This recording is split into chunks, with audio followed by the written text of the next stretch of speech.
নমস্কাৰ from London স্বাগতম জনাইছোঁ মোৰ আনটো মিনি ব্লগলে। ভেকেশ্যন ষ্টাৰ্ট হৈছে আৰু ৰুমত থাকি থাকি কিনে একদম মাথা নষ্ট হৈ গৈছে। নিজৰ ইমান মুড ছুইংছ যে কণ্ট্ৰল কৰিব নাই পৰা। এয়া দেখিছেনে? বেলেগে আৰুনো কি কৰিব। তাৰপিছত ভাবিলোঁ যে এই শান্তৰ পৰিৱেশত বহি কিনে নিজৰ ফ্ৰাষ্ট্ৰেশ্যন লেভেলটো অকণমান কমাই লওঁ। আৰু একচুৱেলি ইয়াতে বহুত ভাল লাগে এনেকৈ বহি কিনে গছ-গছনিৰ তলত বহি। তাৰপিছত ভাবিলোঁ যে আৰ্বান চকলেটাৰ আহি কিনে ইয়াৰে এটা ফেমাছ চকলেট ক'মা ডেজাৰ্ট ট্ৰাই কৰোঁ। নিজে ক'মাত যোৱাৰ আগতে চকলেট ক'মা ট্ৰাই কৰি যাওঁ। চাওকচোন এইটো ইমান কিউট হয়, আইচক্ৰীমৰ লগত আহিছে।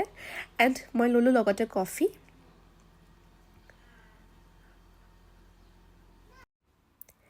এমটি মাইণ্ড ডেভিলছ হাউচ বুলি যে কয়, একচুৱেলি এইটো সঁচা কথা। ৰুমত থাকি থাকি ইমান অ'ভাৰ থিংক কৰি কিনে ষ্ট্ৰেছ লেভেল একদম ওপৰত গুচি যায়।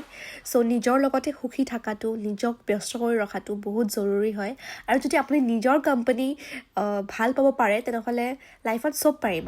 বাই বাই, ফৰ জীয়াই যাওক।